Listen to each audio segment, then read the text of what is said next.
Oh, welcome back, everybody. This is Pucks on the Pine Tree Pod. I'm your host, Benjamin Kennedy. Thank you so much for joining me today. I hope everybody had a lovely Labor Day weekend out there. I know now we're all back to work and back to school, and all the summer fun is kind of over. But hey, man, let's cheer up. We've got NFL football this coming weekend, we've got the NHL just over a month away. So we are really getting close to kind of to the good times for us sports fans out there. So, let's get after it. Today we are going to talk about the Anaheim Ducks. This is season preview number 17 of 32. For those of you keeping track at home, still got a little ways to go here. Got about a month to finish these up. So, working hard to try to get these out to you guys. But let's talk about the Ducks. Let's start by talking about head coach Greg Cronin.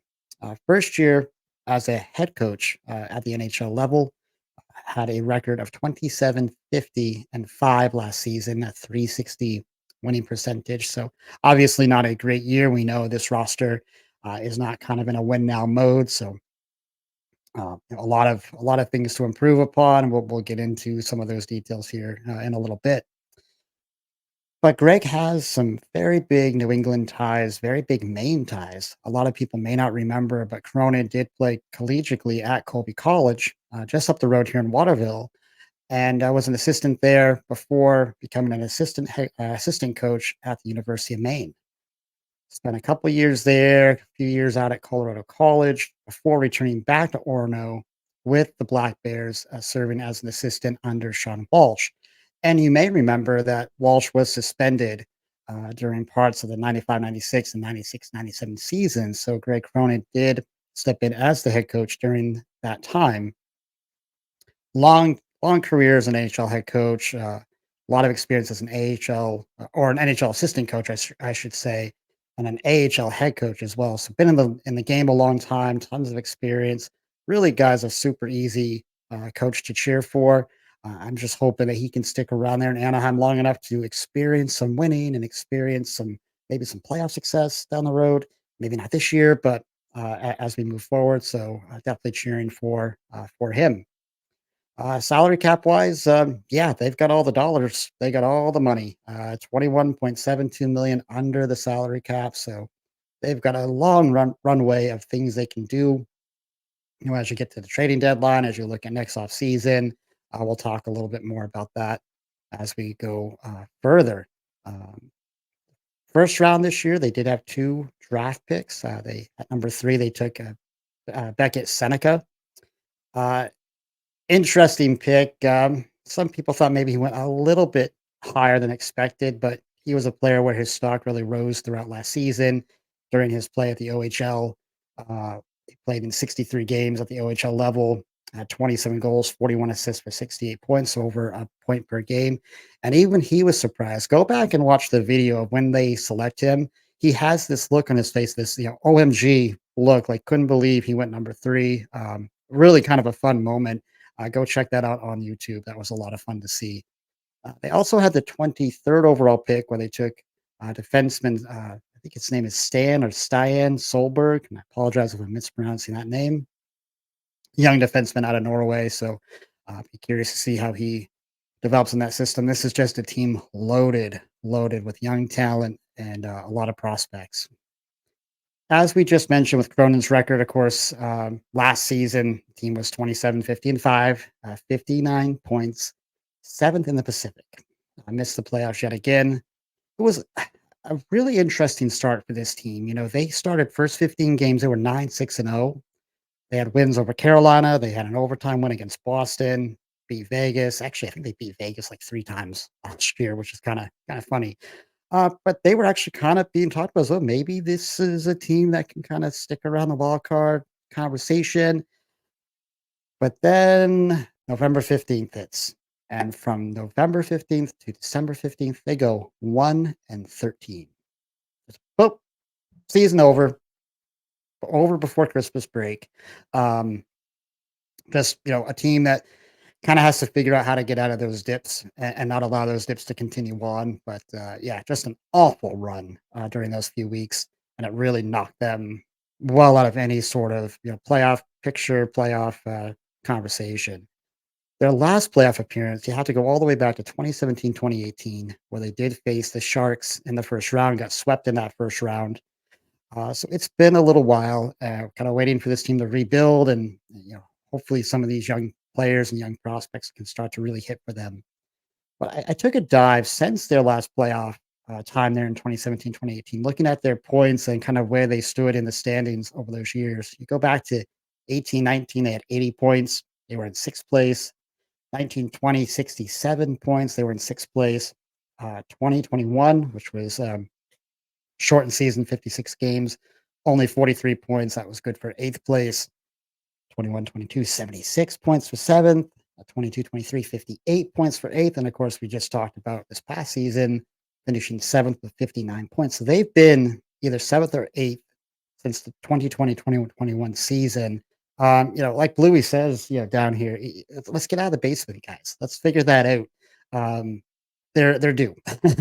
They are long overdue to have a little bit more success, and uh, yeah, hopefully they can get there here soon. But looking at their team stats from a year ago, it obviously mirrors up pretty closely with their record. Goals for and goals against, they were both 30th in the league. They were 2.48 goals for and a 3.57 goals against. 90, a minus 90 and a goal differential. So not a great story there. Power play, they were 25th in the league at 17.9. Their PK was 31st at 72.4. So they weren't scoring a lot on the power play, and they were giving up a lot on the penalty kill. And in face off, they struggled as well. 29th in the league at a 46.7%. So again, not going to belabor the point. It definitely matches up with their record.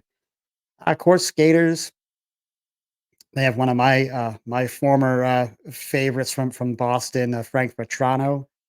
Last season, played 82 games, had 37 goals, 23 assists for 60 points. Really was a bright spot for the team.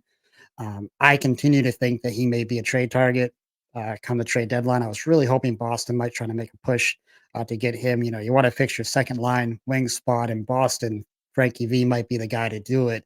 Um, didn't happen. But and you got to remember, Boston and Anaheim have recent trade history, so something just to keep an eye on as we get into the season. Forward Troy Terry played in 76 games, had 20 goals, 34 assists for 54 points. The young Mason McTavish played in 64 games, had 19 goals, 23 assists for 42 points. Uh, Rookie Leo Carlson, of course, was the second overall pick a year ago. Had 55 games played, 12 goals, 17 assists for 29 points. Only 19 years old. Of course, he was under some load management. We'll talk more about that later. And then, of course, the lightning rod center Trevor Zegras, 31 games played last season, dealt with some injuries, 6 goals, 9 assists for 15 points. Still only 23 years of age. Moving on to goaltending. Uh, Longtime goalie John Gibson, 46 games played a year ago, 13, 27, and 2 record. Not a great year, 3.54 goals against and an 888 save percentage. So yeah, not great. Again, kind of marries up with those other numbers and the record that we just talked about. But looking at his whole career, his goals against average, he's at 2.90 and a save percentage of 910. He's been on a lot of bad duck teams. And I'm not saying he doesn't have any blame here with the play, but definitely a down year based on his numbers. Still a little surprised he's there. I really thought he was gonna be one of those guys on the move. I'm not sure, if it was just he didn't wanna move. He does have a no movement clause, so with a 10-team list. But his contract, guys, it runs through 2027, a $6.4 million cap hit. Of course, we know Anaheim has no worries about the salary cap. They got plenty of room to work with. So maybe there just wasn't any urgency. We'll see. He'll be another one to watch kinda come trade deadline. Is he someone that can move or wants to move? We'll see how the season goes. They do have Lucas Dostal, a young goaltender, 24 years old, played 44 games last season, had a 14, 23, and 3 record, 3.3 goals against, and a 902 save percentage.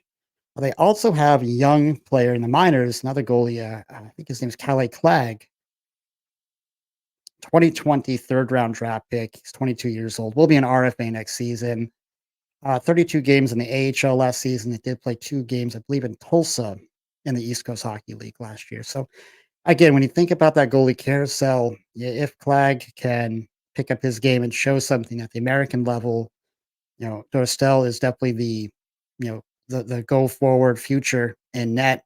Maybe they're then more willing to look at Gibson out the door, but we'll see how it goes. See how it goes. As far as key additions, they were not super active on July 1st. They really didn't need to be, in my opinion. I mean, just based on where the team's at and how they're trying to build organically with all these young players. I didn't expect them to go out there and grab a bunch of free agents.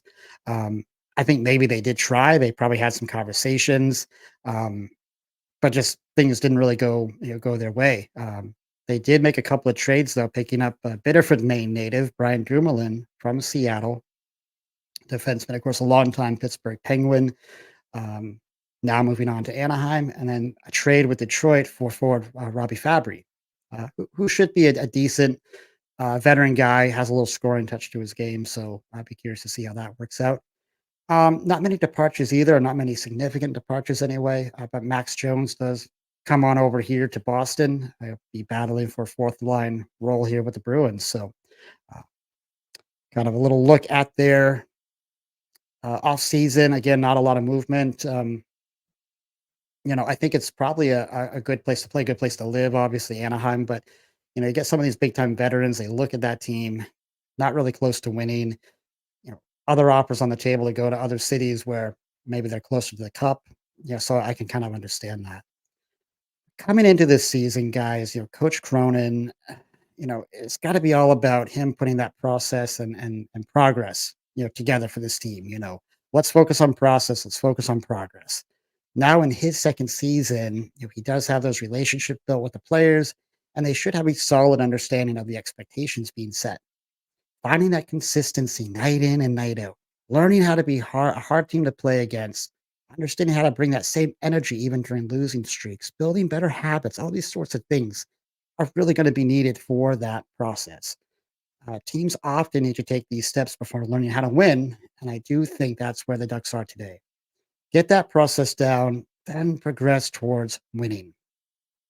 We saw it last year, right? Early on, the team was playing pretty strong, pretty consistent hockey, winning some games against some good teams.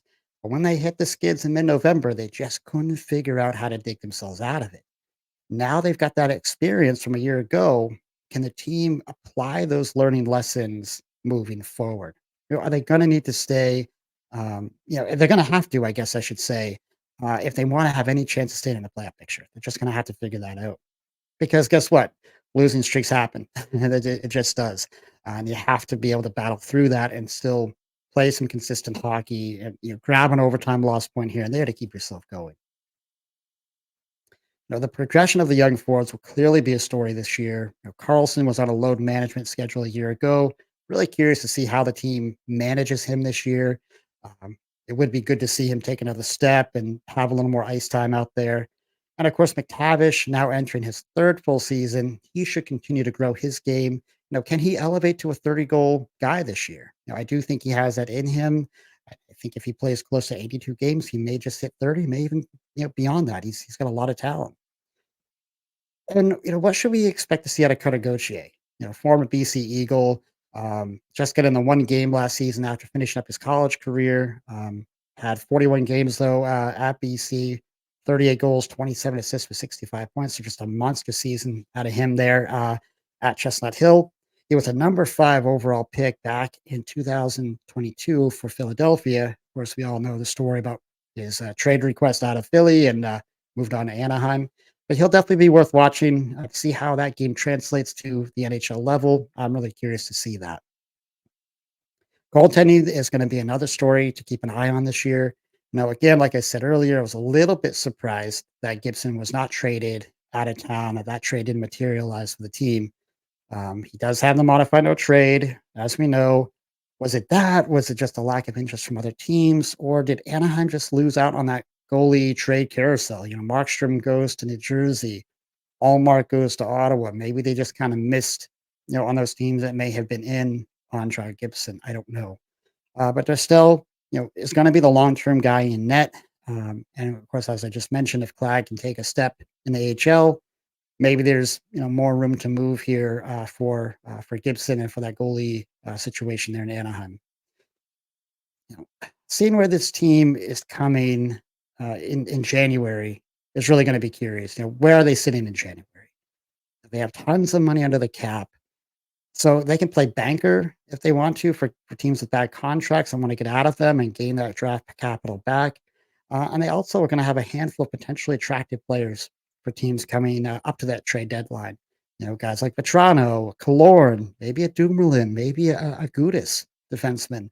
Um, and of course, it wouldn't be an Anaheim Ducks season if we didn't have some good old Trevor Zegras trade rumors, right? It seems like he was traded to all 31 teams this summer, and guess what? Still a Duck. He's still a Duck. But, I can't see them being a playoff team this year. I just can't get there. But what I want to see is progress. I think what any Ducks fan wants to see is progress. Can you get to 80 points? Can you get out of that Pacific basement? That you've been in the last kind of 3, 4 years. I do think the potential's in the room to do both. Um, Hit that 80-point mark, show some progress, start building this thing, take those good organic steps. Um, and listen, if you have a good start like you did a year ago, you start hitting those skids, just, you know, don't sink like you did a year ago. Be awfully fun to watch. Yeah, be curious to see what happens. So, guys, any thoughts or comments you have, please leave those comments down below. I do appreciate it. Thanks for watching. And if you do like what you're hearing, please don't forget to hit that like button, hit that subscribe button. And until next time, be kind, show love, and God bless.